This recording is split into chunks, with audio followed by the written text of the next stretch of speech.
ॐ स्थापकाय च धर्मस्य सर्वधर्मस्वरूपिणे अवतारवरिष्ठाय रामकृष्णाय ते नमः।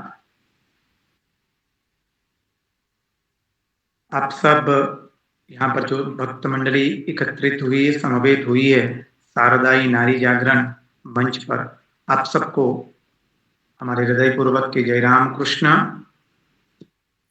और आज का ये सत्संग का कार्यक्रम जिसके अंदर में हम लोग देखेंगे कि श्रीमद् भागवत के अंदर में क्या अभूतपूर्व नारीत्व का आदर्श प्रस्थापित किया गया है। तो सत्संग शुरू करने से पहले हम आप सबको धन्यवाद ज्ञापित देना चाहेंगे कि आप सब ने हमको ये सत्संग करने का अवसर प्राप्त करवाया, और जितना हम सत्संग करेंगे उतना ही हमारा मन पवित्र रहेगा। देखिए, सत्संग का एक अद्भुत महात्म्य है। भगवान श्री रामकृष्ण देव रामकृष्ण कथामृत के अंतर्गत पुनः पुनः यही बात का उच्चारण करते हैं। कहते हैं साधु संग साधु संग साधु संग, सत्संग सत्संग और सत्संग। जब जीवन में सत्संग आता है तो वो भगवान का अनुग्रह है। हम यदि चिंतन करें तो इस जीवन में हमें जो कुछ संपत्ति, पद, प्रतिष्ठा, ख्याति, विख्याति जो कुछ भी हमें प्राप्त हुआ है वो हमारे पुण्य के बल पर प्राप्त हुआ है। पर सत्संग केवल और केवल भगवान के अनुग्रह से ही प्राप्त होता है। श्रीमद् भागवत, भगवत गीता और हमारे सभी शास्त्र, पुराण से लेकर वेद, सभी शास्त्र एक स्वर में कहते हैं सत्संग वो केवल भगवान का अनुग्रह है। भगवान आद्य शंकराचार्य कहते सत्संगत्वे निःसंगत्व। सत्संग से क्या होता है? हमें निःसंगता प्राप्त होती है। निःसंगता का अर्थ क्या है? निःसंगता अर्थात हम अपने हृदय के भीतर से समझते हैं कि एकमात्र ईश्वर के सिवा हमारा कोई नहीं है। हम प्रभु के हैं और प्रभु हमारे हैं। सत्संगत्वे निःसंगत्वम, सत्संग हमको यह निःसंगता प्राप्त कराता है। निःसंगत्वे निर्मोहत्वम, अभी ये जब निःसंगता आई तो क्या प्राप्त होता है? हम निर्मोही बन जाते हैं। निर्मोही होना अर्थात मैं और मेरेपन का त्याग करना। सरल अर्थ से देखें तो ये शरीर मैं हूं यह बोध न रहना, और ये शरीर के संबंधी मेरे हैं ये बोध नहीं रहना। इसको कहते हैं निर्मोह होना, मैं और मेरेपन का त्याग। निर्मोहत्वे निश्चल तत्व, जब हम निर्मोही बन गए अर्थात मैं और मेरेपन का त्याग हो गया तो हमारे मन में एक निश्चल तत्व आ गया। बस अब इस जीवन में हम भगवत प्राप्ति करके ही रहेंगे। हमारा जन्म केवल भगवत प्राप्ति के लिए है। जैसे भगवान श्री रामकृष्ण देव कहते हैं मनुष्य जीवन का उद्देश्य ईश्वर को चाहना, ईश्वर को प्रेम करना। उसी अद्भुत तत्व को स्वामी विवेकानंद अपनी वैज्ञानिक भाषा में बताते हुए कहते हैं Each soul is potentially divine. The goal is to manifest this divinity within. प्रत्येक मनुष्य में अंतर्निहित इस दिव्यता का प्रकटीकरण करना वही जीवन का उद्देश्य है। तो जब हम निर्मोही बनेंगे तब हमारे में निश्चय तत्व आ जाएगा कि वह हमारे जीवन का लक्ष्य हमारे भीतर में जो छिपी हुई दिव्यता है उसका प्रकटीकरण करना है। निश्चल तत्वे जीवन मुक्ति। और जब यह निश्चय जितना दृढ़ होगा उतनी ही हमारे जीवन में क्या आएगा? जीवन मुक्ति का आनंद आएगा। ये सत्संग प्रदान करता है। तो भगवान श्री रामकृष्ण देव की ये महती कृपा हुई हम सब पर, जो हम लोग एकत्रित होकर आज इस सत्संग का श्रवण करने के लिए बैठे हैं। अब श्रीमद् भागवत जब आपके यहाँ जो माता जी है उन्होंने हमारा संपर्क किया और हमें बताया कि महाराज हम इस तरह से एक मंच बनाए हैं और सत्संग का श्रवण करते हैं, हम अत्यंत हर्षित हुए और हमने कहा ठीक है, भागवत में जो नारी तत्व का आदर्श है उसी का ही चिंतन करेंगे। तो देखिए श्रीमद् भागवत में प्रथम स्कंद के अंदर में प्रमुखतः 4 नारियों की बात आती है। और वो 4 मातृरूपा नारी कौन कौन है? एक है उत्तरा, द्वितीय है द्रौपदी, तृतीय है कुंता और चतुर्थ है मां वसुंधरा। ये 4 मातृरूपा नारी की बात आती है। उसमें से आज हम प्रमुखतः द्रौपदी के अद्भुत चरित्र का चिंतन करेंगे। द्रौपदी कितनी महान नारी है। मुख्यतः देखा जाए तो ये 3 नारी, उत्तरा, द्रौपदी एवं कुंता, ये चारों परम भागवत है।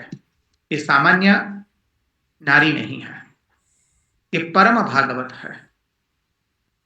और ये परम भागवत है, उसका अद्भुत दर्शन उन्होंने अपने चरित्र के अंतर्गत करवाया है।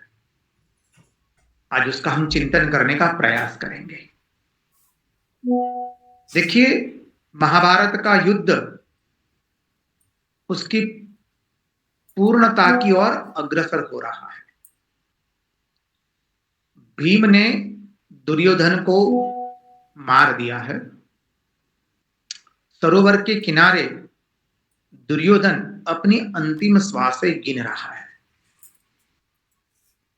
अब अश्वत्थामा जो आचार्य द्रोण के पुत्र है, वो दुर्योधन के पास आता है और दुर्योधन को कहता है कि मित्र, अभी भी हमारा पराजय नहीं हुआ है, अभी भी मैं जीवित हूं।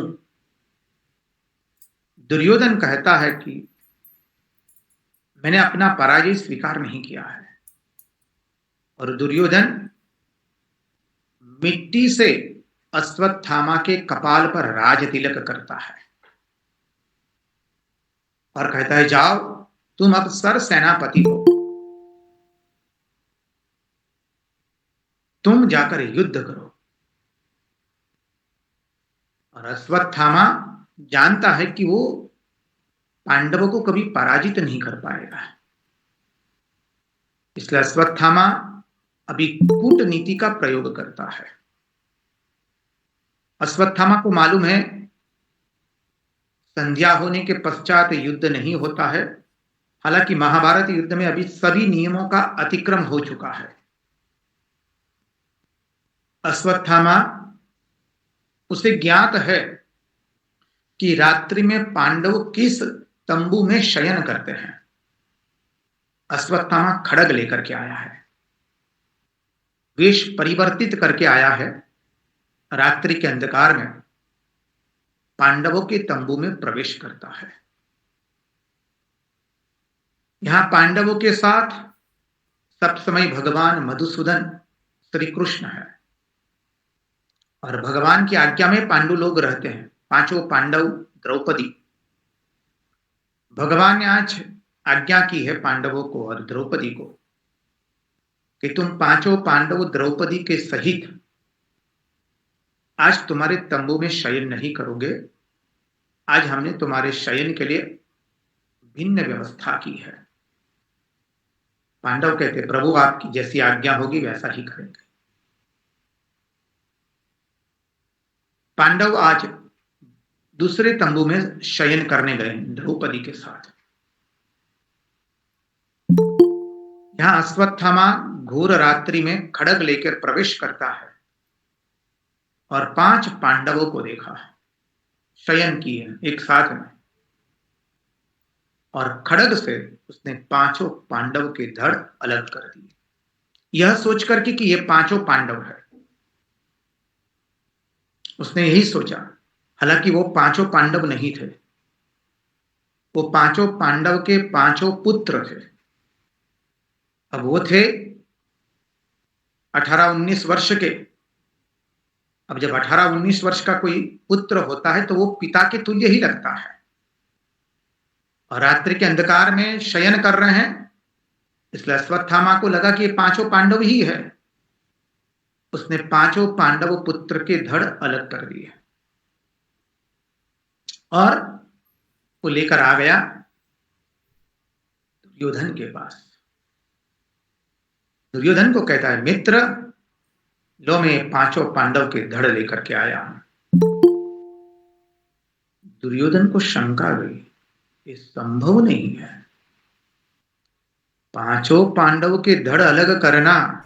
अरे जिसको मारने के लिए हम बचपन से प्रयासरत है, भीम को बचपन में ही विष के लड्डू खिलाए गए, फिर भी वो मरा नहीं। बाद में न जाने क्या क्या षड्यंत्र किए, दाक्षाग्रह से लेकर के क्या क्या नहीं हुआ। और महाभारत युद्ध के अंदर में तो पूरी शक्ति हमने लगा दी हमारी। पितामह भीष्म चले गए, आचार्य द्रोण चले गए, कर्ण चला गया, शकुनी चले गए, मेरे 100 भाई की मृत्यु हो गई और मैं अंतिम सांस गिन रहा हूं, फिर भी पांडवों को कुछ नहीं हुआ है। और तुम कहते हो मैं 5 पांडव के शव लेके आया हूं, धड़ लेके आया हूं। लाओ तो जरा मैं धड़ की परीक्षा करूं। और धड़ की परीक्षा करने गया तो धड़ जो थे वो दब गए। दुर्योधन बोल उठा, ये 5 पांडव के शव नहीं है, धड़ नहीं है, ये 5 पांडव के धड़ नहीं हो सकते हैं, निश्चित ये और किसी के धड़ है। परीक्षण किया ठीक से तो पता चला ये तो 5 पांडव के पुत्र है, उनके धड़ आ गए हैं। अब तो दुर्योधन भी नाराज हुआ, बोले देखो अश्वत्थामा, हमारे वंश में तो कोई बचा नहीं है, मेरे सब पुत्र, 100 भाई, उनके सभी वंश, सब कुछ खत्म हो चुका है, कौरव वंश पूर्ण रूप से खत्म हो गया। अब पांडव वंश बचा था, हम हैं तो चचेरे भाई। अब तुमने 5 पांडव के पुत्रों की हत्या कर दी तो उनके वंश में भी अब कोई बचा नहीं। ये तुमने क्या कर दिया, पूरे वंश का ही नाश कर दिया। अब 5 पांडव तो मरे नहीं है, अब तुम्हें वो छोड़ने वाले नहीं है। अश्वत्थामा घबराया है, भागता है। अब एक ही उपाय है उसके पास, अपनी जीवन रक्षा के लिए वो भाग रहा है। प्रातः काल हुआ, द्रौपदी अपने तंबू से बाहर निकलती है और अपने पुत्रों के तंबू में जाती है। और क्या पाया उसने, अपने 5 पुत्र के धड़ अलग हो गए। विलाप करती है, क्रंदन करती है द्रौपदी। क्षत्रियाणी है, सामान्य नारी नहीं है। उसके विलाप और क्रंदन से 5 पांडव उपस्थित हो जाते। द्रौपदी क्या हुआ, देखा तो उनके 5 पुत्रों के धड़ अलग हो चुके थे। द्रौपदी क्रंदन करती है, आक्रोश में है, उसका विरह प्रकट हुआ है और कहती है अर्जुन को, मेरे 5 पांडव पुत्र जिनके धड़ अलग किए गए हैं, उसके हत्यारों को अर्जुन जीवित मेरे सामने लाया जाए। उसको तुम सजा नहीं सुनाओगे, सजा मैं उसको सुनाऊंगी। और दूसरी शर्त, जब तक मेरे पुत्र के हत्यारों को मेरे सामने उपस्थित नहीं किया जाए, मैं अपने पुत्रों का अंत्येष्टि संस्कार नहीं करूंगी। आक्रंदन कर रही। अर्जुन ने रथ जोड़ा। भगवान सारथी है श्री कृष्ण। रथ जो है द्रुत वेग से दौड़ रहा है। अश्वत्थामा भाग रहा था। श्री कृष्ण ने कहा, देखो अर्जुन, वो तुम्हारे पुत्र के हत्यारा जो है अश्वत्थामा, वो भाग रहा है। अश्वत्थामा ने देखा कि अर्जुन आ रहा है तो मृत्यु आएगी। अश्वत्थामा आचार्य द्रोण का पुत्र है। उसे ब्रह्मास्त्र छोड़ना आता है, पर ब्रह्मास्त्र का निग्रह करना नहीं आता है। उसने ब्रह्मास्त्र का अनुसंधान किया और ब्रह्मास्त्र छोड़ दिया। अब क्या हुआ? ब्रह्मास्त्र का उपयोग कर दिया। अब तो सारा जगत में अग्नि अग्नि प्रज्वलित होने लगी। सारा जगत हाहाकार हो गया। अब तो विनाश समग्र जगत का। ब्रह्मास्त्र अर्थात ब्रह्म ज्ञान। देखिए, ब्रह्म ज्ञान होने के बाद द्वैत भाव का लेश मात्र रहता नहीं है। सब कुछ भस्मीभूत हो जाता है ब्रह्म ज्ञान के पश्चात। वैसे ही ब्रह्मास्त्र के बाद अधिभूत जगत में कुछ बचता नहीं है। समग्र जगत भस्मीभूत हो जाता है। और अश्वत्थामा ने वो ब्रह्मास्त्र का प्रयोग कर दिया। अब तो चारों ओर हाहाकार होने लगा। भगवान श्री कृष्ण अर्जुन को कहते, अर्जुन, अश्वत्थामा ने ब्रह्मास्त्र छोड़ दिया है। वो ब्रह्मास्त्र को वापस लेना नहीं जानता है। तुम ब्रह्मास्त्र छोड़ना भी जानते हो और ब्रह्मास्त्र को वापस लेना भी जानते हो। तुम भी ब्रह्मास्त्र छोड़ करके दोनों ब्रह्मास्त्रों का निग्रह कर लो, ताकि ये जगत बच जाए। नहीं तो ये जगत नष्ट हो जाएगा इसी वक्त। अर्जुन भगवान श्री कृष्ण के आदेश को स्वीकार करके अर्जुन ने ब्रह्मास्त्र छोड़ दिया और दोनों ब्रह्मास्त्र का निग्रह कर दिया। जगत की रक्षा की है। अर्जुन कोई सामान्य नहीं है। अब अश्वत्थामा भाग रहा है। भगवान कह रहे, अर्जुन देखो, यही तुम्हारे पुत्रों का हत्यारा है। यहां भगवान अर्जुन की परीक्षा करते हैं। अर्जुन कोई सामान्य नहीं है। अर्जुन नर है, श्री कृष्ण नारायण है। नर और नारायण दोनों अभिन्न होते हैं। भगवान ने जहां कहा अर्जुन इसका वध करो, अर्जुन तुरंत कहते, हे मधुसूदन, इसका वध नहीं कर सकता हूं। ये ब्राह्मण है, अवैध है।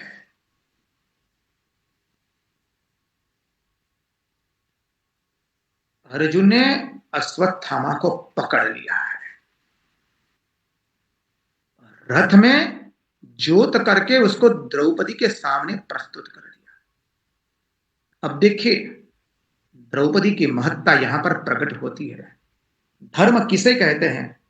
ये धर्म की परिभाषा द्रौपदी परम भागवत है।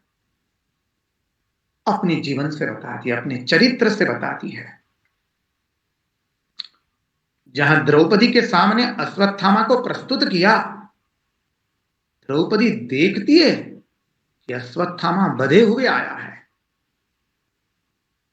द्रौपदी तुरंत कहती है, मुच्यताम मुच्यताम एषो ब्राह्मणो नितराम गुरुः। दो बार बोलिए द्रौपदी, एक बार नहीं बोलिए मुच्यताम, दो बार बोलती है। मुच्यताम मुच्यताम एषो ब्राह्मणो नितराम गुरु। अरे ये ब्राह्मण है, गुरुपुत्र है। गुरुपुत्र गुरुवत होता है। ब्राह्मण है, उसे मुक्त करो, मुक्त करो। उसको बंधन में बांध कर लाए हो, वो देखकर मेरा हृदय द्रवित हो चुका है। शीघ्रातिशीघ्र उसको मुक्त करो। मुच्यताम मुच्यताम 2 बार बोलिए, एक बार नहीं बोलिए द्रौपदी। आचार्य समझाते, टीका में लिखते हैं महाप्रभु वल्लभाचार्य अपनी सुबोधनी टीका में, द्रौपदी क्यों 2 बार बोलती है मुच्यताम मुच्यताम? बोले हमारा निश्चित मत है, मैं कोई आवेग में या भावपरायण होकर के केवल नहीं कह रही हूं, कि हमारा निश्चित मत है कि अश्वत्थामा को इसी वक्त मुक्त कर दिया जाए। मुच्यताम मुच्यताम एषो, स्पष्ट कहा द्रौपदी ने। अब वहां पर भगवान मधुसूदन श्री कृष्ण उपस्थित है, 5 पांडव, भीम भी उपस्थित है। भीम ने कहा द्रौपदी छोड़ सकती है, पुत्र के हत्यारे को मैं छोड़ने वाला नहीं। अब देखिए, कुछ समय पहले ही द्रौपदी ने प्रण लिया है कि मेरे पुत्रों के हत्यारों को मैं सजा सुनाऊंगी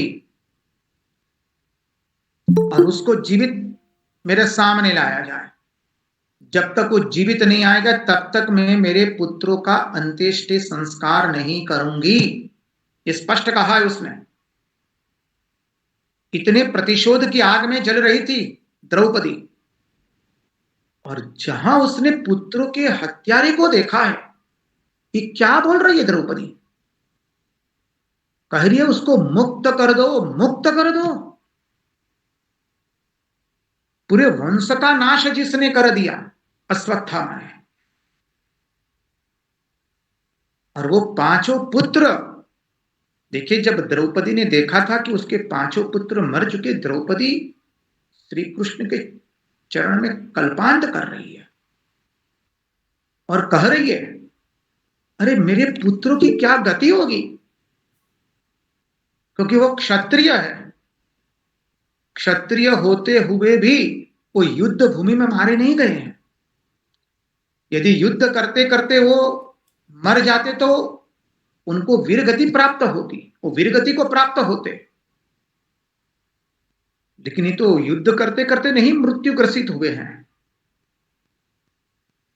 ना ही वो भगवान आपका स्मरण करते करते मरे हैं। अरे वो तो सुषुप्ति अवस्था में मर चुके हैं, और वो भी मारे गए एक ब्राह्मण के द्वारा। उनकी कितनी दुर्गति होगी। प्रभु मैं आपकी शरण में आई हूं, द्रौपदी कहती है मेरे पुत्रों की सदगति कीजिएगा। ब्राह्मण के द्वारा उनकी हत्या हुई है, क्षत्रिय है, युद्ध के मैदान में नहीं मारे गए, गाढ़ निद्रा में थे तब मारे गए हैं। अब देखिए, निद्रा, गाढ़ निद्रा में मृत्यु अच्छी मृत्यु नहीं गिनी गई है। यदि गाढ़ निद्रा में हम प्रवेश करें, उसके पहले यदि भगवान नाम स्मरण करते करते प्रवेश नहीं करते हैं, दूसरा चिंतन करते करते गाढ़ निद्रा में प्रवेश करें और वहां पर हमारी मृत्यु हो गई, तो उसको सबसे अशुभ मृत्यु माना गया है। बाह्य जगत में लोग कहते हैं भाई अच्छा हुआ उनकी मृत्यु अच्छी हुई, तो सो रहे थे और मर गए। बाह्य दृष्टि से ये अच्छा हो सकता है, लेकिन आध्यात्मिक दृष्टि से वो अत्यंत निम्न कोटि की मृत्यु है। यदि साधक, उपासक, भक्त या कोई सामान्य व्यक्ति भी भगवान का स्मरण करते करते मृत्यु को मानी निद्रा में नहीं गया और संसार का चिंतन करते करते हम यदि गाढ़ निद्रा में चले गए और वहां हमारी मृत्यु हो गई, तो वो सबसे खराब मृत्यु है।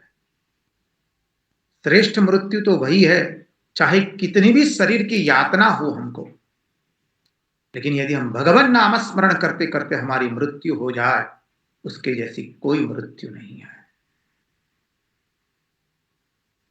यदि कोमा में मृत्यु हो जाती है, कोई असुविधा नहीं। कोमा में जाने से पहले हमारा चिंतन क्या था? भगवान नाम स्मरण का चिंतन था, तो कोमा में मृत्यु होने के पश्चात भी हमको सदगति मिलेगी, भगवान के धाम में जाएंगे। क्योंकि कोमा में प्रविष्ट होने से पहले हमारे मन में भगवत चिंतन था। यह अत्यंत महत्वपूर्ण विषय है। इसलिए द्रौपदी यहां अत्यंत विलाप कर रही है कि उनको तो सदगति नहीं मिलेगी। वो कोई प्रभु आपका भजन करते करते उनकी मृत्यु नहीं हुई है, ना ही क्षत्रिय की भांति वो युद्ध में युद्ध करते करते उनको वीरगति प्राप्त हुई है। ये तो बहुत दुर्दशा हुई है उनकी। तब भगवान कहते, द्रौपदी तुम चिंता मत करो, तुमने अपने पुत्रों के लिए इतना क्रंदन और विलाप किया है और उनकी इतना चिंता कर रही हो, तुम निश्चिंत हो जाओ द्रौपदी, मैं तुम्हारे पुत्रों की सदगति करूंगा। यह है भगवान। भगवान की भगवत्ता देखिए, उनके हृदय में तो मैं ही निवास कर रहा हूं, निश्चित मैं उनको सदगति दूंगा। भगवान ने वचन दिया है द्रौपदी को, सामान्य नारी नहीं है। अब देखिए द्रौपदी जहां अपने पुत्रों के हत्यारों को देखा है तो उसका तो क्रोध और भड़कना चाहिए था, उसके प्रतिशोध की आग और जली प्रज्वलित होनी चाहिए थी। ये वही द्रौपदी है जिसने तय किया था, जब तक दुशासन की छाती के लहू से मेरे केश को मैं जब तक पिघलाऊंगी नहीं, मैंने गिलाऊंगी, गिला नहीं करूंगी, तब तक मैं मेरे केश को बांधूंगी नहीं। ये वही द्रौपदी है, कोई सामान्य नारी नहीं है, क्षत्रियाणी है। जब तक दुशासन की छाती का लहू मेरे केशों में लगाया नहीं जाएगा, तब तक मैं मेरे केश बांधने वाली नहीं हूं।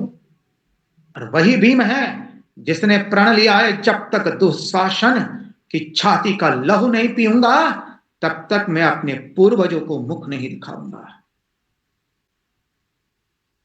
दोनों की अद्भुत प्रतिज्ञा है। भीम है वायुपुत्र, सामान्य नहीं है।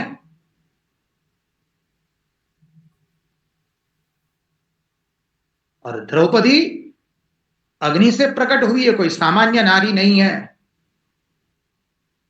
उसने 5 तरह के मानी पति चाहता। कैसे कैसे पति चाहता?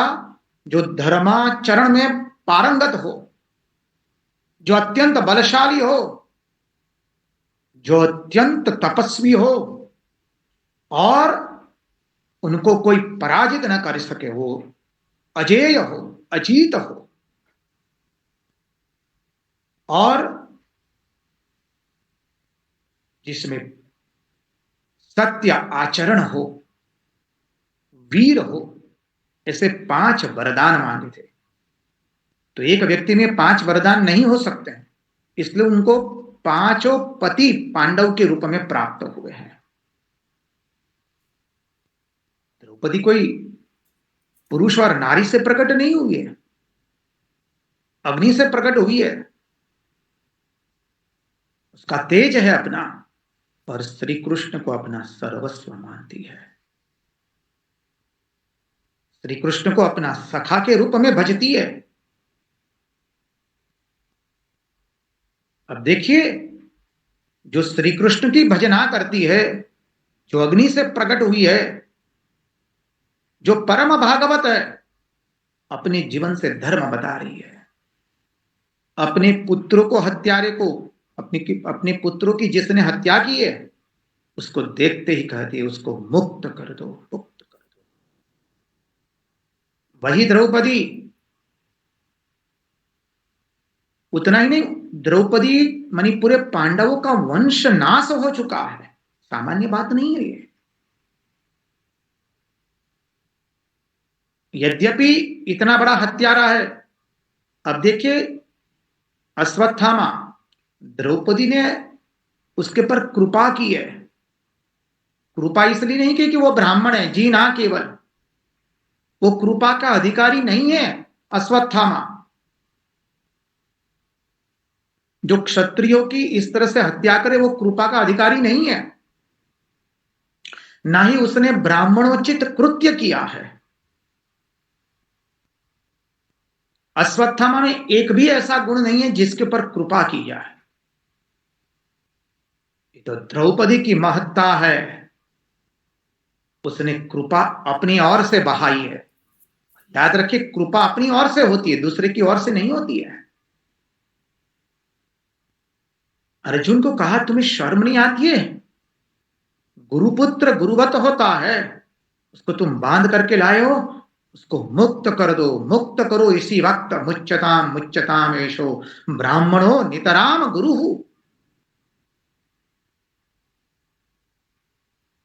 अब देखे, हमारा यदि कोई अपमान कर दे, अरे अपमान करके यदि हमारे सामने आए ना, तो हम उसका बदला ले लेते हैं, उसका सामने अपमान कर देते हैं। एक कटु वचन यदि कोई हमको बोला है, वो भी हमको याद रह जाता है कि इसने मेरे साथ दुर्व्यवहार किया है, कटु वचन बोला है, हम उसको क्षमा नहीं दे पाते हैं।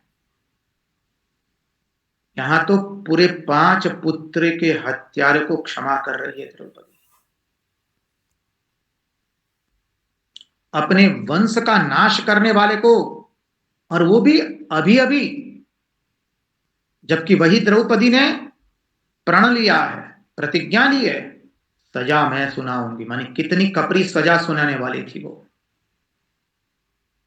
मेरे पुत्रों के हत्यारे को जीवित मेरे सामने लाया जा रहा है। वही द्रौपदी कह रही है कि अश्वत्थामा को मुक्त कर दो, मुक्त कर दो।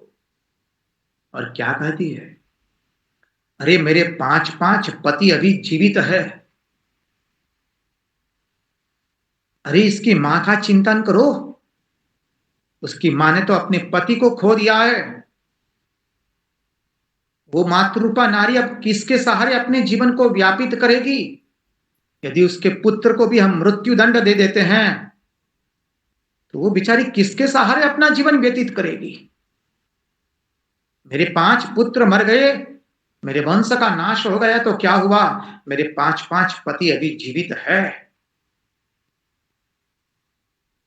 लेकिन इसकी मां के पति मर गया है, इसको भी हम मृत्यु दंड दे देंगे, तो वो बेचारी किसके सहारे अपना जीवन व्यतीत करेगी? यहां धर्म का प्रथम सोपान आता है। धर्म किसे कहते हैं? महाभारत में भगवान वेदव्यास विस्तृत रूप से उसकी परिभाषा समझाते हैं।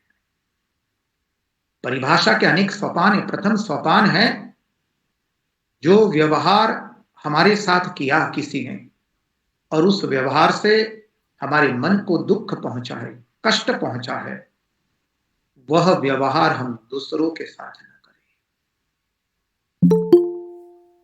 द्रौपदी बताती है, मेरे 5 पुत्रों को मार दिया गया, मुझे बहुत कष्ट हुआ है, क्लेश हुआ है, मैं दुखित हुई हूं।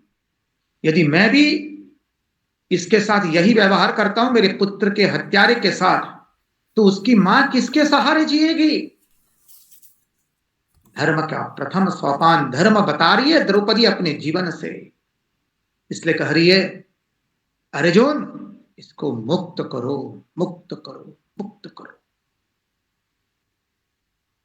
ये धर्म है।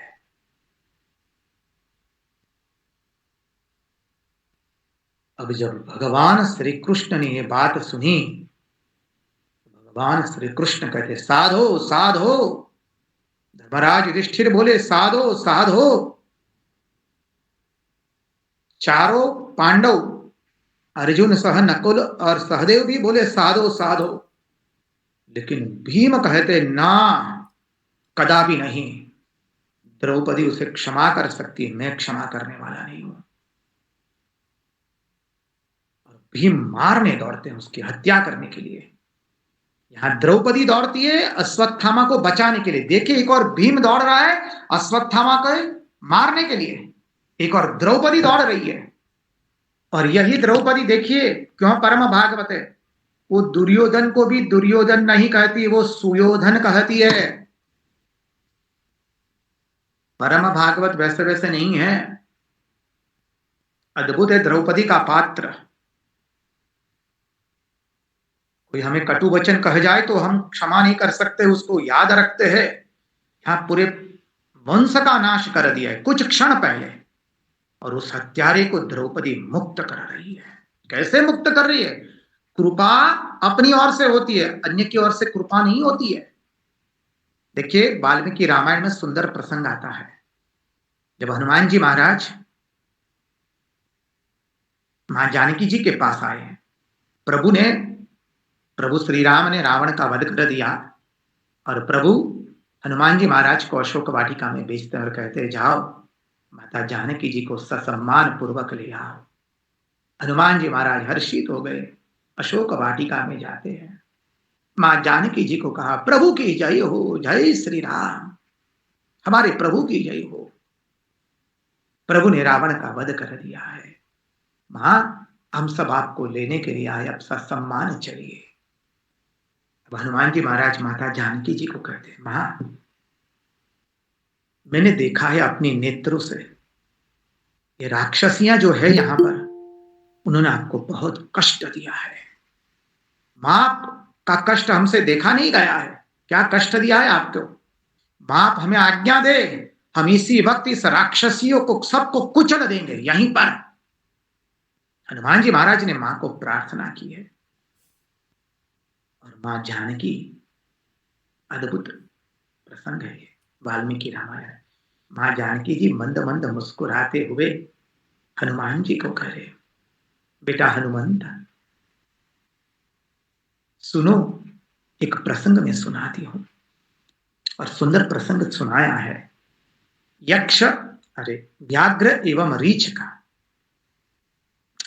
एक बार एक मनुष्य जंगल में अकेला पड़ गया है, रात्रि हो रही है और देखा कि उसके पीछे एक व्याघ्र पड़ा है। अभी व्याघ्र उसको खदेड़ रहा है। मनुष्य घबरा गया और वो एक पेड़ पर चढ़ जाता है, वृक्ष पर चढ़ गया। तो वृक्ष पर देखा उसने कि रीछ पड़ा है, वहां पर पहले से ही रीछ बैठा हुआ है। नीचे व्याघ्र है, ऊपर में रीछ है। अब क्या किया जाए? तो मनुष्य ने रीछ की शरण ली और रीछ को कहा कि देखो, व्याघ्र मुझे खाने के लिए मेरे पीछे पड़ा है, आप मुझे यदि आश्रय देते हैं तो हम दोनों पेड़ पर रहेंगे सारी रात और ये व्याघ्र हम दोनों को खा नहीं पाएगा, हम दोनों बच जाएंगे। रीछ ने कहा, चिंता मत करो मानव, तुम आ जाओ। रीछ ने मनुष्य को शरण दी।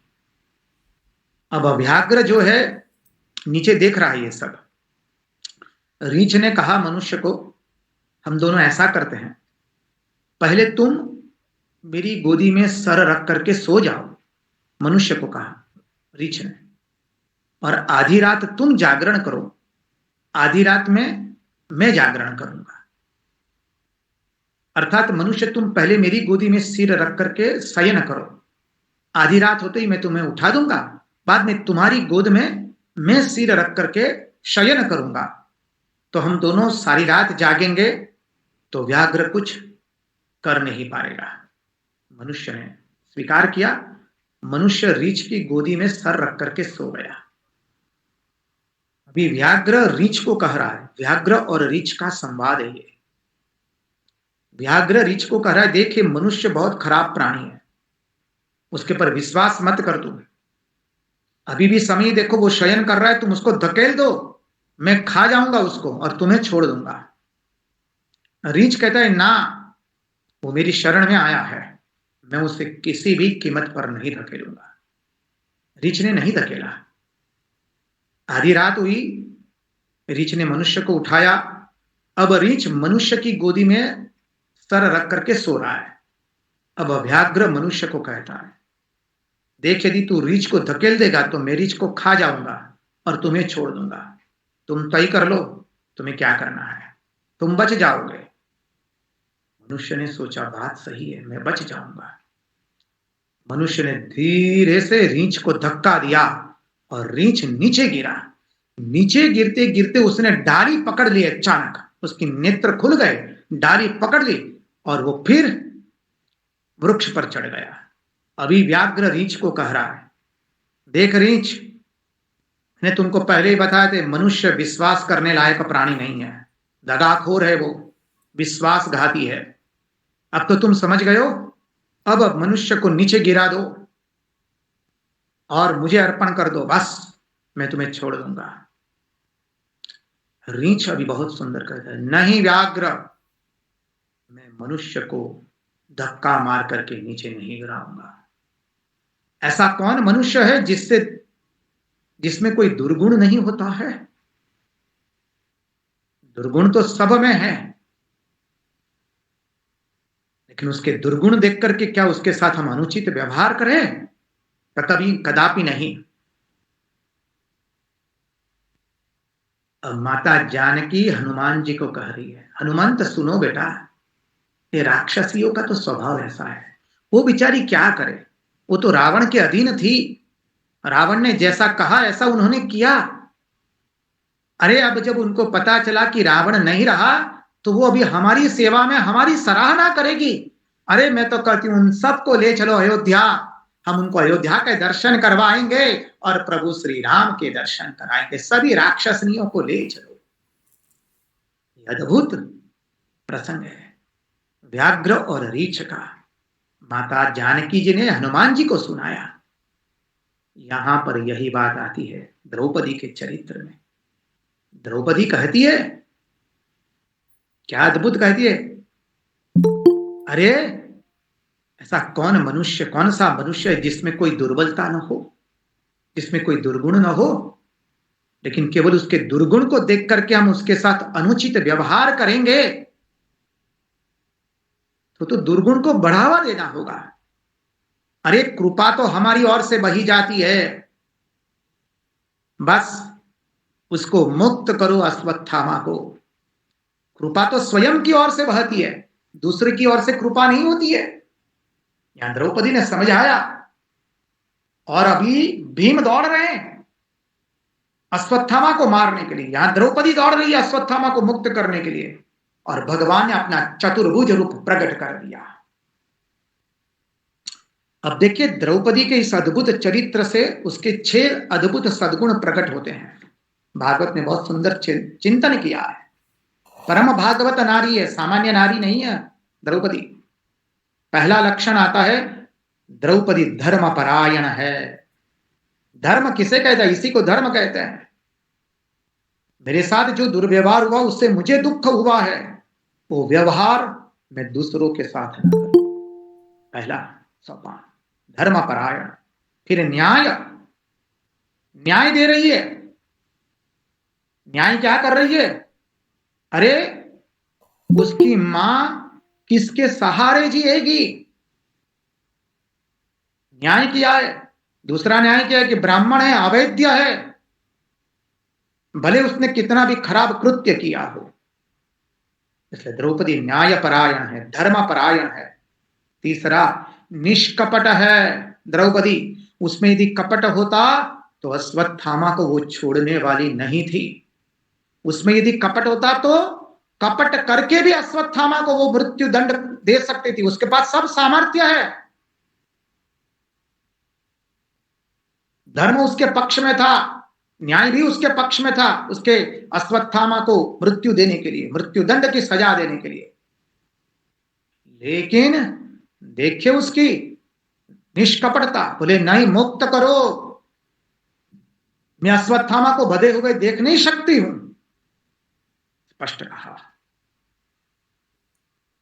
चतुर्थ उसमें समता है। क्या समता है? अद्भुत समता है। भले उसने हमारे पुत्र को मार दिया, हमारे वंश को नष्ट कर दिया, हम उसे यदि मृत्यु दंड देंगे तो उसकी मां को कितना दुख होगा, किसके सहारे जिएगी। समता है, करुणा है। कैसी करुणा है? भले मेरे पुत्र को मार दिया हो, लेकिन वो ब्राह्मण है, गुरुपुत्र है, गुरुपुत्र गुरुवत होता है, उसे मुक्त कर दिया जाए।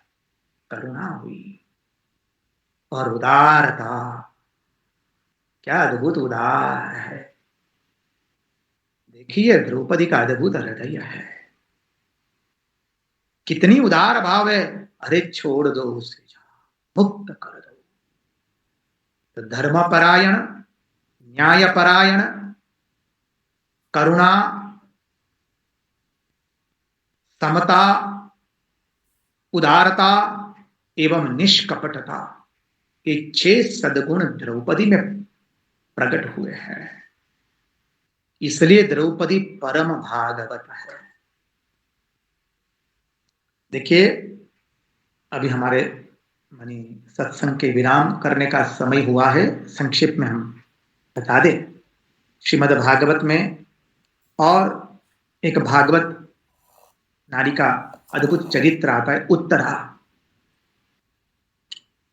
अब जब अश्वत्थामा को छोड़ दिया तो क्या किया, भगवान ने कहा क्या उसे छोड़ देते, और अब भगवान ने उसकी रक्षा की अश्वत्थामा की। लेकिन ब्राह्मण है, उसने इतना खराब कृत्य किया है, इसलिए भगवान कहते ब्राह्मण की शिखा काट लो, और अश्वत्थामा की शिखा काट ली। ब्राह्मण की यदि शिखा कट जाती है तो ब्राह्मण मृत्यु मानी मुर्दा के समान है, उसको मृत्यु के समान है, उससे कुछ क्रिया नहीं कर सकता है वो, इसलिए शिखा काट ली। अब अश्वत्थामा के हृदय में द्रौपदी के प्रति आदर भाव होना चाहिए था, द्रौपदी के कारण वो बच गया है। लेकिन देखिए अश्वत्थामा की बुद्धि,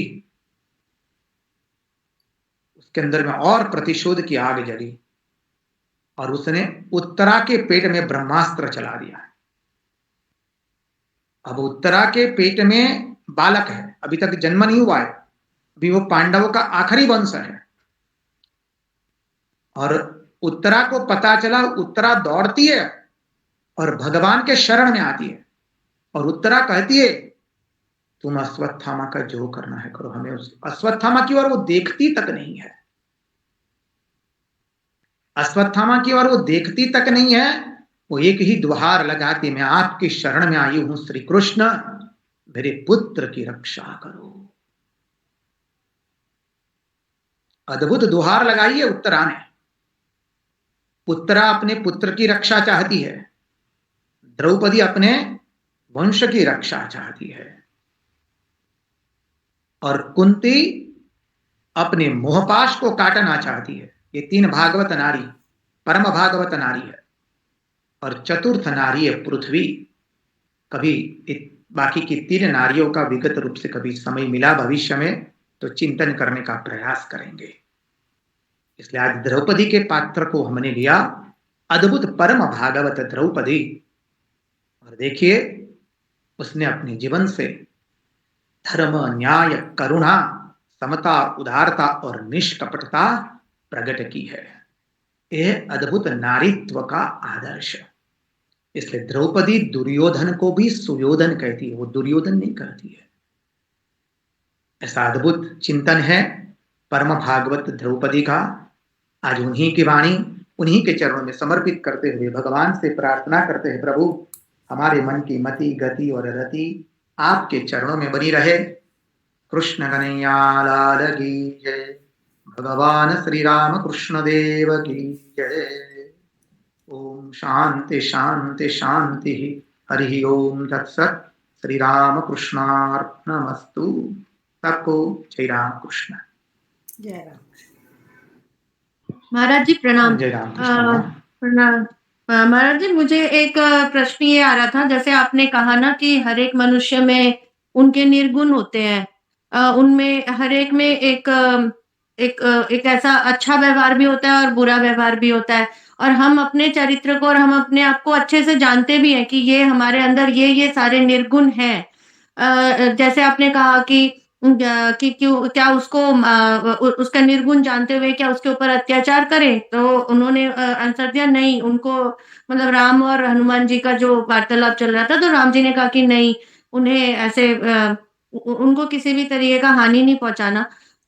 तो लेकिन एक सेल्फ गिल्ट तो होता है ना अपने आप में, जैसे उन्होंने कहा कि वो तो राक्षस जन्म में है और वो उनको वो अपने कर्मों और रावण की वजह से वो ऐसा कर रहे हैं, वो अपने से नहीं कर रहे हैं।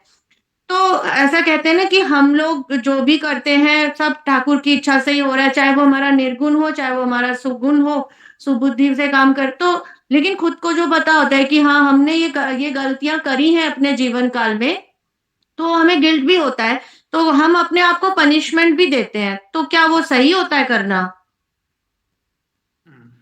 बहुत अच्छा प्रश्न है। देखिए, प्रत्येक मनुष्य में गुण और दोष दोनों होते हैं। तो जो दोष है, हमें मालूम है कि हमारे में क्या दोष है, और उसके लिए हम स्वयं में ग्लानि का अनुभव कर रहे हैं, और उसके लिए हम स्वयं को सजा देते हैं। ये भाव है, ये बहुत ही अच्छा भाव है। देखिए, हमारे में जो दोष है उससे हमें बाहर निकलना है, हमारे मन को निर्मल हमें बनाना है। हमें यदि मालूम है कि हमारे में ये दोष है, उस दोष से हमें निवृत्ति प्राप्त करनी है। बात सही है कि अच्छा बुरा सब भगवान की कृपा से हो रहा है, लेकिन वो उस व्यक्ति के लिए सही है जिसने काय मनोवाक्य से पूर्ण रूप से भगवान की शरण ली है। अब हम तो उतने उच्च साधक नहीं हुए, हमारे में तो अहम है, और उस अहम के कारण ही हमारे में दोष भी है, गुण भी है। अब उस दोष को मार्जित करने के लिए, दोष का शोधन करने के लिए हम यदि स्वयं को कष्ट देते, सजा देते हैं, वो बहुत ही अच्छा है, और उसी से हमारा हृदय धीरे धीरे पवित्र होता है, और हम भगवत मार्ग में और धर्म के पथ पर हम अग्रसर हो पाते हैं। अवश्य देना चाहिए। जैसे देखिए, हमारे में ईर्ष्या है, तो ईर्ष्या हम दूसरे के परिणाम के प्रति करते हैं, दूसरे के अच्छे मनी क्वालिटी के प्रति हम उसके ईर्ष्या करते हैं। वो नहीं करना चाहिए, वो ईर्ष्या करने का सही तरीका नहीं है। यदि हमें ईर्ष्या करनी है तो दूसरे के सद्गुण, दूसरे ने जो वो सद्गुण प्राप्त किया है, उसके लिए जो मेहनत की है, उसकी ईर्ष्या करनी, दूसरों के सद्गुणों की ईर्ष्या करनी है, ना ही कि दूसरे के परिणामों की ईर्ष्या। हमारे में क्रोध है तो हमें स्वयं पर क्रोध करना है, ना ही दूसरों के प्रति क्रोध करना है। इसलिए ये जो भाव आपने बताया कि स्वयं को हम सजा करें हमारी दुर्गुण के लिए, बहुत अच्छा भाव है, करना चाहिए। उसी से हम धर्म पथ पर अग्रसर होते हैं। प्रणाम। ठीक है, बहुत अच्छा समझाया आपने, धन्यवाद। महाराज जी, एक प्रश्न पूछना चाहते हैं। जब द्रौपदी ने वो कुरुक्षेत्र में उसका लहू से बाल धोए थे उस समय, और इस समय जो उनको कृपा कर दिए, उसको क्षमा कर दिए, तो हम लोग जो माने मनुष्य है, हम कैसे इसको निर्णय लेंगे किस समय हमको प्रोटेस्ट करना है और किस समय हमको क्षमा करना है? बहुत अच्छा प्रश्न है। देखिए, बहुत सुंदर प्रश्न है माता जी आपका। द्रौपदी वही द्रौपदी जब तक वो अपने केश को दुशासन के लहू से भिगोती नहीं है, तब तक उसने वो केश बांधा नहीं है। वहां पर क्यों उसने क्षमा नहीं की दुशासन को? प्रश्न आकर खड़ा है, नहीं करना चाहिए। उसने नारी के चरित्र पर हाथ उठाया है। द्रौपदी यदि क्षमा कर देती तो फिर इतिहास पूरा बदल जाता। जब दुशासन लाया है, किस अवस्था में लाया है? द्रौपदी तब रजस्वला थी, एक वस्त्र धारिणी थी, और उसके केश को पकड़ करके भरी सभा में उपस्थित किया गया है। ये तो समग्र नारी जात का अपमान किया है, सामान्य अपमान नहीं है। इसलिए यहां पर तो दुशासन को क्षमा नहीं देनी चाहिए। अभी अश्वत्थामा के केस में क्यों क्षमा दिया? क्योंकि उसने तो द्रौपदी के एक व्यक्तिगत एक कुल का नाश किया है, चरित्र पर हाथ नहीं उठाया है। इसलिए मां ने कहा ना, नारी का सबसे बड़ा आभूषण क्या है? उसका चरित्र और उसमें शालीनता। समझिए, नारी का चरित्र यदि चला गया तो नारी नारी नहीं है।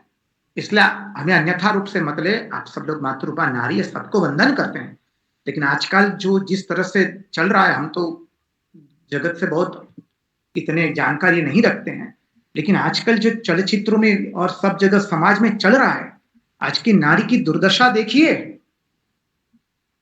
वो कह रही है मुझे दुशासन की आवश्यकता नहीं है अभी। The less you dress up yourself with cloth, the more you are being called as a modern. आजकल के मॉडर्न की परिभाषा क्या हो गई, कितनी खराब अवस्था पर आई। इसलिए स्वामी जी ने कहा ना, O India forget not the title of thy womanhood is Sita, Savitri and Damayanti. That is why mother said, what is the ornament of any lady? Her modesty. इसलिए हमारा शास्त्र, आचार्य और गुरु कहते हैं, नारी किसे कहते हैं? अरे जो रात्रि में नींद में भी अपने वस्त्रों को संकोचे, उसे नारी कहा है। नारी की एक ही परिभाषा बताई। इसलिए द्रौपदी ने वहां पर दुशासन को क्षमा नहीं दी है। और देखिए वहां पर भी प्रसंग है महाभारत में, भीम ने दुशासन का छाती का लहू, छाती फाड़ करके उस लहू को निगोड़ा है केश में, द्रौपदी के केश को भिगोया है। बाद में भीम लहू पी रहा है और मातंग बन गया है। तब द्रौपदी उसको भान में लाती, भीम बस करो, अब बहुत हुआ, ये धर्म से विपरीत होने जा रहा है। तो भीम को रोक लिया है। दुशासन को जो सजा देनी थी वो दे चुके हैं, उससे तुम अब बाहर निकल आओ क्रोध से। भीम को शांत करती है द्रौपदी। तो हमें क्या सीखना है? जब चरित्र पर प्रहार हो तो वहां पर किसी को बख्शना नहीं है। देखिए मां शारदा के जीवन से, वो जो भवनाथ था वो पागल हो गया, मां के पीछे घूमता है। मां 7 बार घूमी और फिर भवनाथ की छाती पर चढ़ गई मां और उसका गला पकड़ा है और थमाथप करके चाटे छोड़ती है मां।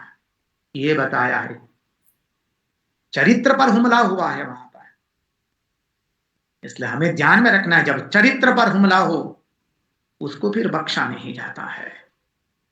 वंश का नाश कर दिया, पुत्र के पुत्रों का नाश कर दिया, कोई असुविधा नहीं, तुमको हम क्षमा दे सकते हैं, लेकिन चरित्र पर नहीं। That is why if character is lost, everything is lost. ठीक है माता जी, धन्यवाद। धन्यवाद जी। एक प्रश्न है चैट बॉक्स में, प्रशांत नस्तुर भैया ने लिखा, तो लिए ऐसा गुणवती नारी बनाने के लिए होगा शायद, विद्यालय में वो जो है लेना चाहिए। कोई असुविधा नहीं। देखिए विद्यालय में हो या ना हो वो छोड़ दीजिए, क्योंकि विद्यालय, हम लोग भारत की परिस्थिति को जानते हैं। In the name of secularism, pseudo secularism, what is happening? हमारी शिक्षा प्रथा ही बहुत खराब हो चुकी है। तो वो सरकार की बात है, सरकार जब सुधरेगी, जो कोई अच्छे लोग आएंगे तब, जब करेंगे तब होगा, वो हमारे वश में नहीं है। लेकिन यदि हम अभिभावक हैं, माता पिता है, तो अपने संतान को बचपन से ऐसी घटनाएं सुनाए, हमारे शास्त्र में छिपे हुए अद्भुत चरित्र की बातें उनको कहे, साथ में बैठ करके ऐसे अद्भुत चरित्रों का अध्ययन करें, उनको ये सत्संग सुनाए और स्वयं खुद अच्छे जीवन पथ पर चले। अनेक लोग आकर के कहते हैं, महाराज अभी संतानों में अच्छे सद्गुण नहीं में दिखने को मिल रहे। हम पहले कह रहे, पहले आप में सद्गुण है कि नहीं वो देखिए पहले, क्योंकि संतान सीखती है माँ बाबूजी के जीवन को देख करके। अब माँ बाबूजी केवल भोग की और क्या सिनेमा जो देखते हैं, आप पिक्चर देखते हैं, उसकी बातचीत करते रहेंगे। Always if you will keep yourself busy in shopping and seeing all this movies and serials and all the worst dust if you are putting in your mind, then how can you think that your children will have any morality and your children will have such a wonderful character? Impossible that is.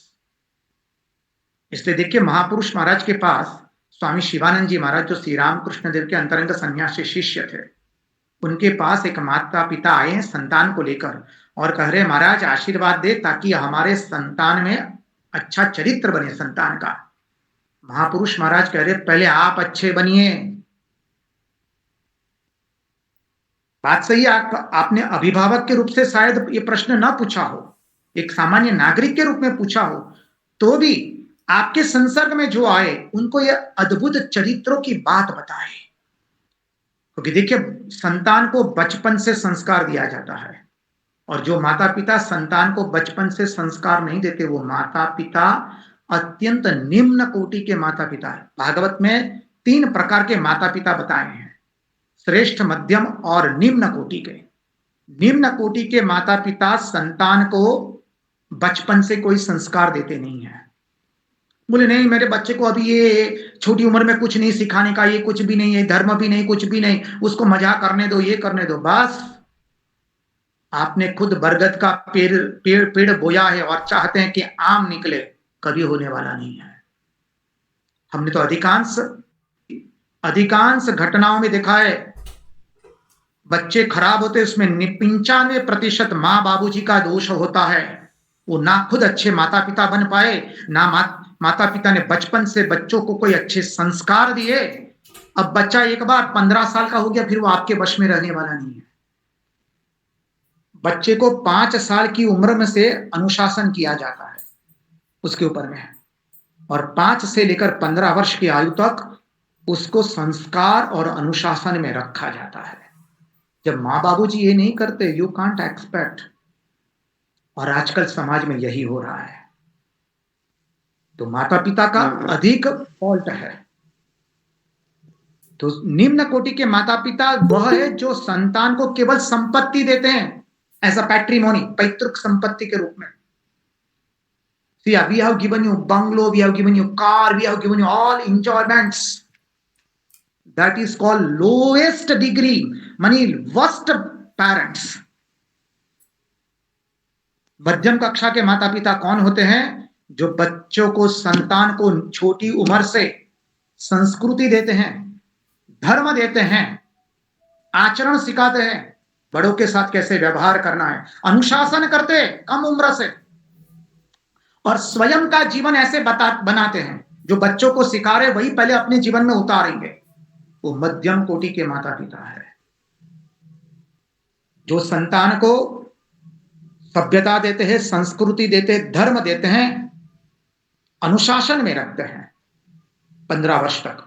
बाद में तो बच्चा अनुशासन में नहीं रहेगा, उसको फिर अभी आपने संस्कार दे दिया, वो अच्छा निकलेगा, क्योंकि छोटी उम्र में ही मनुष्य का निर्माण होता है। बड़ी उम्र हो जाने के बाद वो इतना होता नहीं है। मट्टी जब कच्ची होती है तब उससे बर्तन बना लिए जाते हैं। एक बार आग में पक गई मट्टी, बाद में उससे कोई आकार नहीं बन सकता है। और श्रेष्ठ माता पिता संतान को अध्यात्म मार्ग का उपदेश देते हैं, वो श्रेष्ठ माता पिता। तो हम श्रेष्ठ बन ना पाए, निम्न भी ना बने, कम से कम मध्यम तो बने। हम आशा करते हैं आपको उत्तर मिला होगा।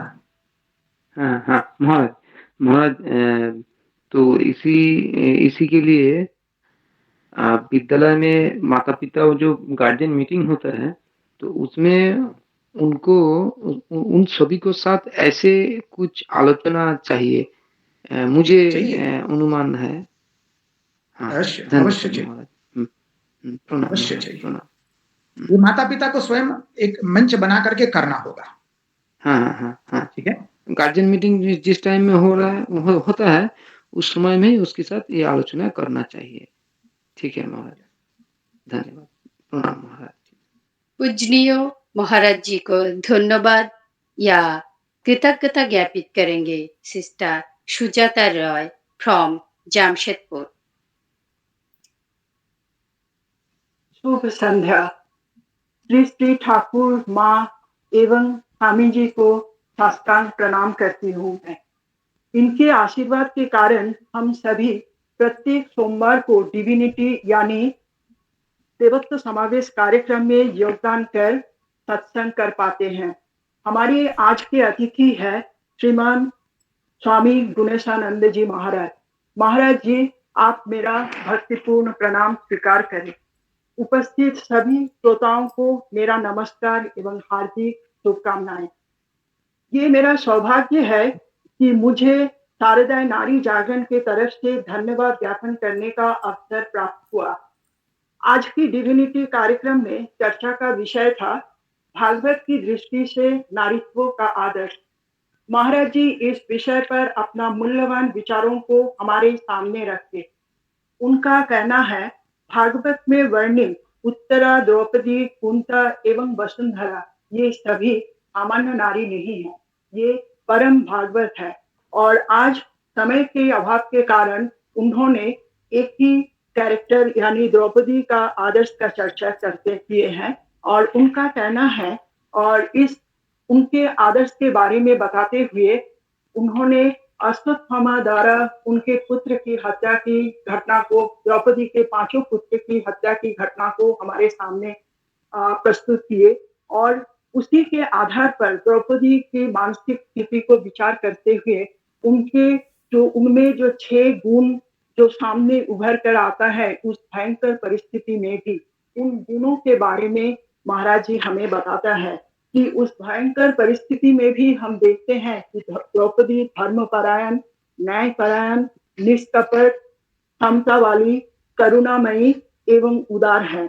इसीलिए द्रौपदी परम भागवत है और हमें उनसे ये बात को सीखनी चाहिए, हमें उस बात पर हमें अमल करना चाहिए कि हम भी अपने जीवन को कहीं ना कहीं इन बातों का जितना हो सके इसका उपयोग कर सके। महाराज जी, आपसे मेरी विनम्र निवेदन है कि आप भविष्य में फिर आए और विभिन्न विषय पर अपने विचारों से हमें समृद्ध करें। हम सभी आपके आभारी हैं।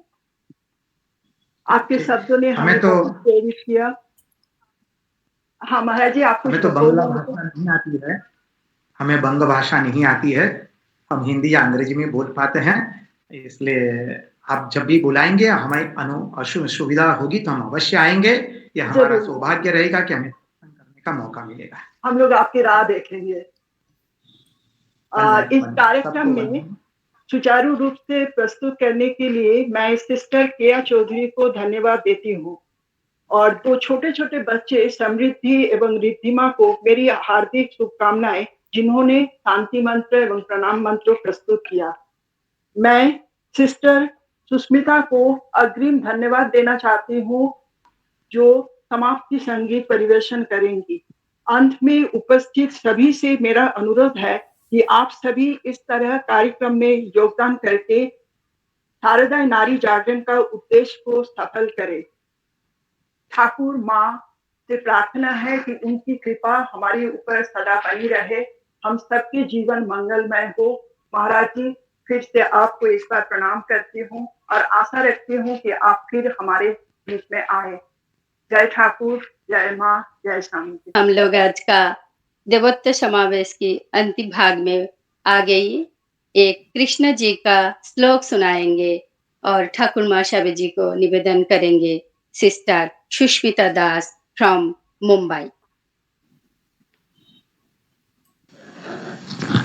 महाराज जी को मेरा सश्रद्ध प्रणाम। मैं एक गाना निवेदन कर रही हूँ। अधरं मधुरं वदनं मधुरं, अधरं मधुरं वदनं मधुरं, नयनं मधुरं हसितं मधुरं, नयनं मधुरं हसितं मधुरं, हृदयं मधुरं गमनं मधुरं, हृदयं मधुरं गमनं मधुरं, मधुराधिपतेरखिलं मधुरं, मधुराधिपतेरखिलं मधुरं, मधुराधिपतेरखिलं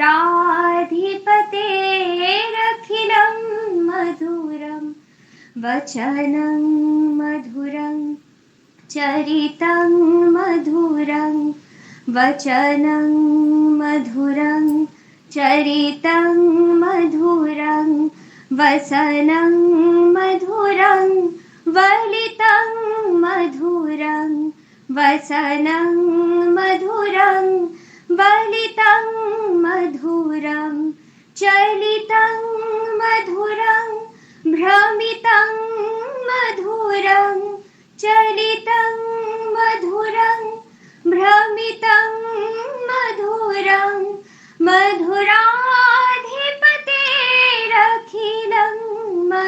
मधुरं मधुराधिपतेरखिलं मधुरं मधुराधिपतेरखिलं मधुरं वेणुर्मधुरो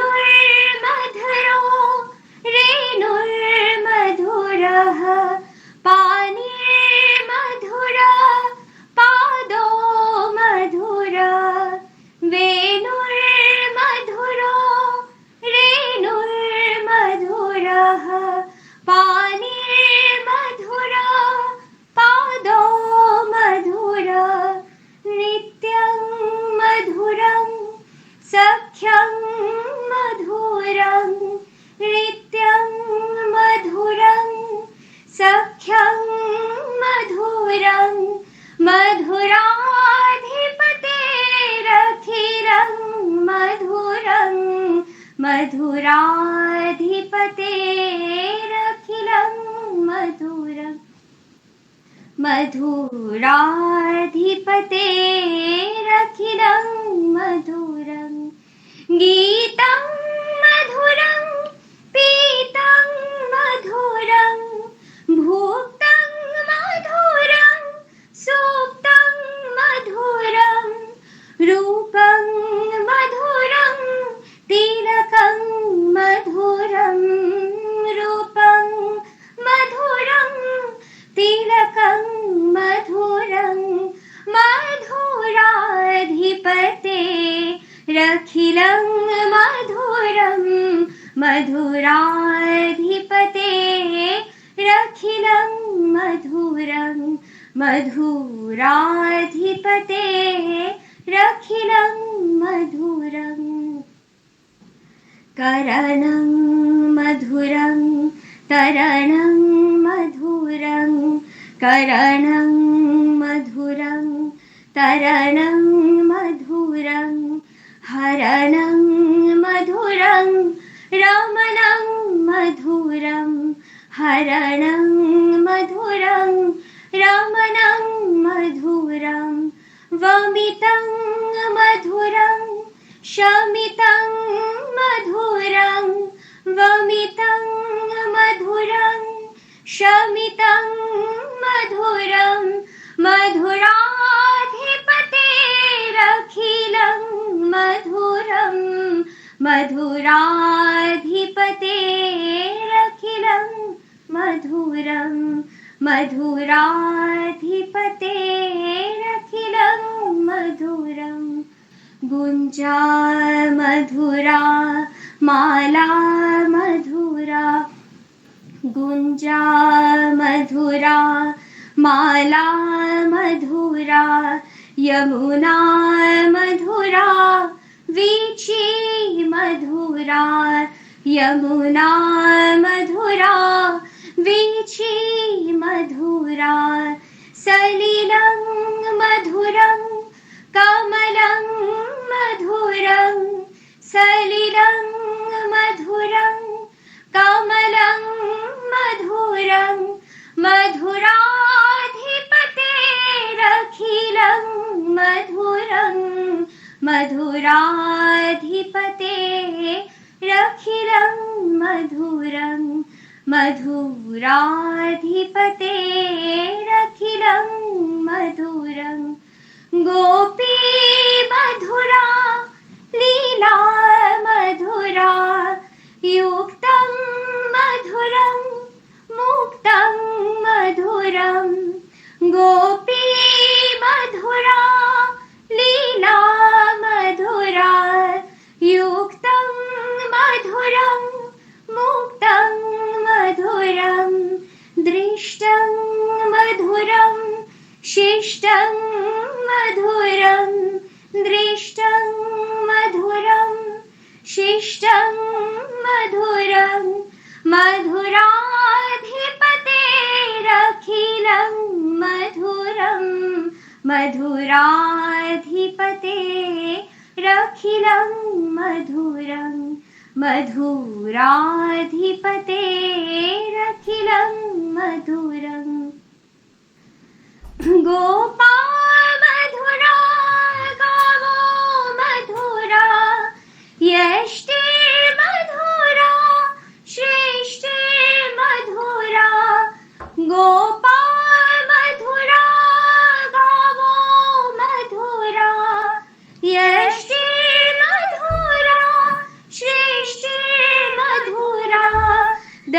फलितं मधुरं फलितं मधुरं दलितं मधुरं फलितं मधुरं मधुराधिपते रखिलं मधुरं मधुराधिपते रखिलं मधुरं मधुराधिपते रखिलं मधुरं मधुराधिपते रखिलं मधुरं मधुरा